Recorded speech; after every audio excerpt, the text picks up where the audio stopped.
बरेली, दिल्ली में हालिया छात्र आंदोलन के दौरान हुई घटनाओं के विरोध में शनिवार को आजाद समाज पार्टी कांशीराम के जिलाध्यक्ष मनोज सागर के नेतृत्व में सेठ दामोदर स्वरूप पार्क में प्रदर्शन किया। प्रदर्शन करते हुए जिलाधिकारी कार्यालय पहुंचे कार्यकर्ताओं ने केंद्रीय शिक्षा मंत्री धर्मेंद्र प्रधान की प्रतीकात्मक अर्थी निकालकर सरकार के खिलाफ नारेबाजी की और बाद में राष्ट्रपति के नाम संबोधित ज्ञापन प्रशासन को सौंपा। ज्ञापन में पार्टी ने कहा है कि देश के करोड़ों छात्र युवा शिक्षा व्यवस्था की विश्व स्तरीय प्रतियोगी परीक्षाओं में निष्पक्षता, भर्ती प्रक्रियाओं में पारदर्शिता तथा रोजगार के अवसरों को लेकर गंभीर चिंता में है। पार्टी ने एनआरआईटी पेपर लीक प्रकरण में जान गंवाने वाले प्रत्येक छात्र के परिवार को 1 करोड़ रुपए की आर्थिक सहायता देने तथा केंद्रीय शिक्षा मंत्री धर्मेंद्र प्रधान से नैतिक जिम्मेदारी लेते हुए इस्तीफा देने की मांग की। ज्ञापन में आंदोलन में शामिल छात्रों के खिलाफ किसी भी प्रकार की दंडात्मक कार्रवाई न करने, शिक्षा माफिया, पेपर लीक गिरोह पर कठोर कार्रवाई करने और रामपुर स्थित जौहर यूनिवर्सिटी पर प्रस्तावित बुलडोजर कार्रवाई रोकने तथा छात्रों के साथ हुई कथित घटनाओं की निष्पक्ष जांच की मांग की। आजाद समाज पार्टी ने प्रतियोगी परीक्षाओं में पारदर्शिता की भी मांग की है। वार्षिक भर्ती कैलेंडर जारी करने, नॉर्मलाइजेशन प्रणाली समाप्त करने, सभी अभ्यर्थियों के प्राप्तांक सार्वजनिक करने सहित शिक्षा भर्ती व्यवस्था में व्यापक सुधार की मांग उठाई। प्रदर्शन में कपिल आच्छन अंसारी, मनोज सागर, विकास बाबू आदि शामिल।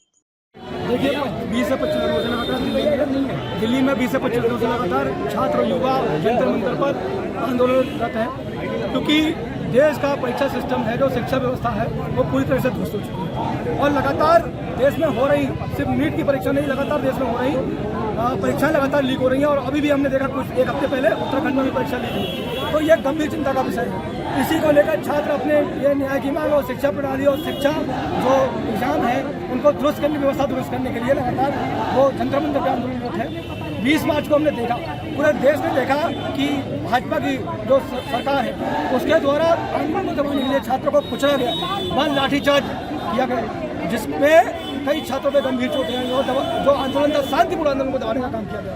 आखिर छात्र संसद के लिए मार्च कर रहे थे, तो उसमें क्या गलत कर रहा है? क्या एक इस देश का नागरिक संसद तक नहीं जा सकता?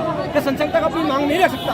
जब देश की सरकार बहरी हो जाए, प्रधानमंत्री बहरा हो जाए, देश का शिक्षा मंत्री अंधा हो जाए, तो जनता को सड़कों पर उतरकर उस आंदोलन के माध्यम से अपनी आवाज को बुलंद करने का काम करना चाहिए। तो वही उन छात्रों के साथ में वहाँ पर लाठीचार्ज किया गया, जिसको लेकर आज भीम समाज पार्टी जनपद बरेली में इकट्ठी हुई है। और इसके साथ ही साथ पूरे देश के अंदर आज हमारी कॉल है कि सभी जनपद मुख्यालयों पर जाके धरना प्रदर्शन कर रहे हैं। क्या नाम है?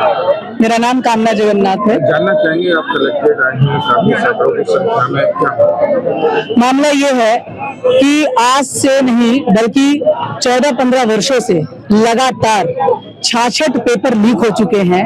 और अभी परसों भी पेपर लीक हुआ, वो भी तब जब जंतर मंतर पर लाखों बच्चों का खून बह रहा है, लाखों जगह त्राहिमाम हो रहा है, पूरा देश आज मर रहा है, कट रहा है, जिल्लत भरी जिंदगी जी रहा है। आज बच्चे लोग पेपरों की तैयारी करते हैं और अंत में पता लगता है, जब वो पेपर दे आते हैं, बाद में उस पेपर से देने के तुरंत बाद पता लगता है कि पेपर लीक हो गया। पेपर लीक हो रहा है, किसान मर रहा है, किसान का कोई एमएसपी तय नहीं है।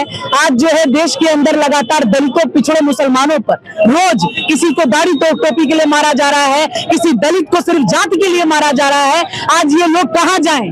आज ये लगातार धरना हो रहा है। आप देख रहे हैं अभी भी जंतर मंतर पर स्टूडेंट्स प्रोटेस्ट कर रहे हैं, लेकिन इस तानाशाही सरकार पे, इस बेलगाम, इस बेईमान सरकार पर कोई कान पे जू नहीं रेंग रही है।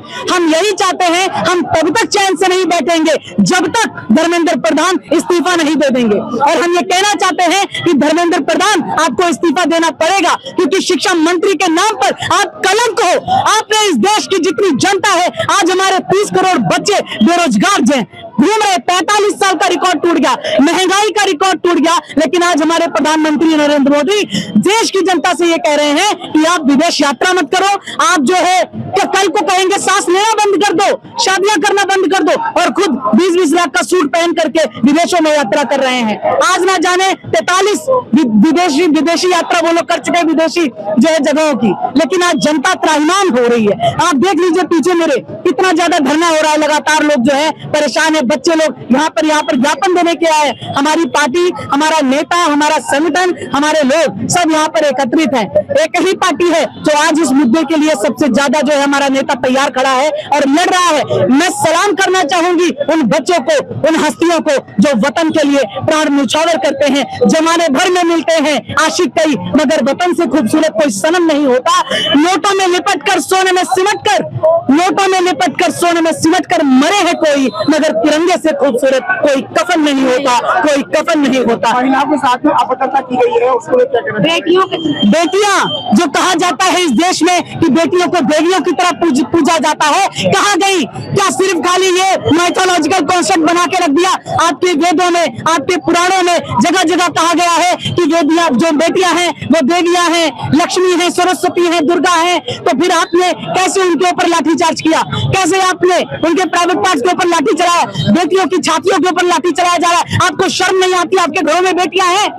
कहा जाता है बेटी बढ़ाओ, बेटी पढ़ाओ, बेटी बचाओ। कैसे बेटी बचेगी और बेटी पढ़ेगी कैसे जब घरों से बाहर नहीं निकल पा रही? जगह जगह पे जो गिद्ध खड़े हैं, जगह जगह पर गुंडे खड़े हैं, बेटियां कैसे निकलेंगी बाहर? बताइए, आप लोग जवाब दीजिए। आपकी भी बेटियां होंगी, कैसे निकलेंगी? ये मुद्दा सिर्फ खाली हमारा नहीं है, ये मुद्दा पूरे देश के 140 करोड़ लोगों का भविष्य टिका है इस मुद्दे के ऊपर। और आज ये आंदोलन जो गति पकड़ा है, इसका पूरा श्रेय जाना चाहेगा इन बच्चों पर। आज जो बच्चे खड़े हैं, नौजवान युवाओं पे। और ये आज से प्रोटेस्ट तो हमने बहुत देखे, हमने अन्ना हजारे का भी प्रोटेस्ट देखा, हमने निर्भया कांड भी देखा, लेकिन ऐसा प्रोटेस्ट हमने कभी नहीं देखा जिसने जो है अभी तक सरकार के कान पे चू नहीं देगी। लेकिन इसका खामियाजा मोदी जी आपको भुगतना पड़ेगा।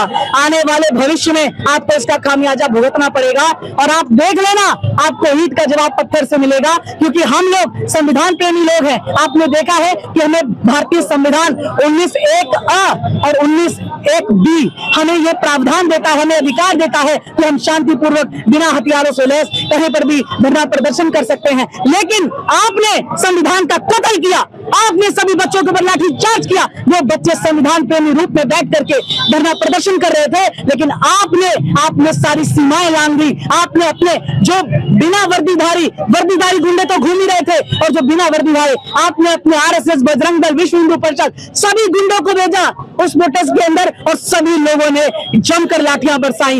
एक लड़की बेचारी, एक मासूम बच्ची जो है अस्पताल के अंदर जिंदगी और मौत से लड़ रही है। बच्चियों की छातियों पर प्रहार किया गया, बच्चियों के प्राइवेट पार्ट पे प्रहार किया गया। ये हम सहन नहीं करेंगे, सहन नहीं करेंगे।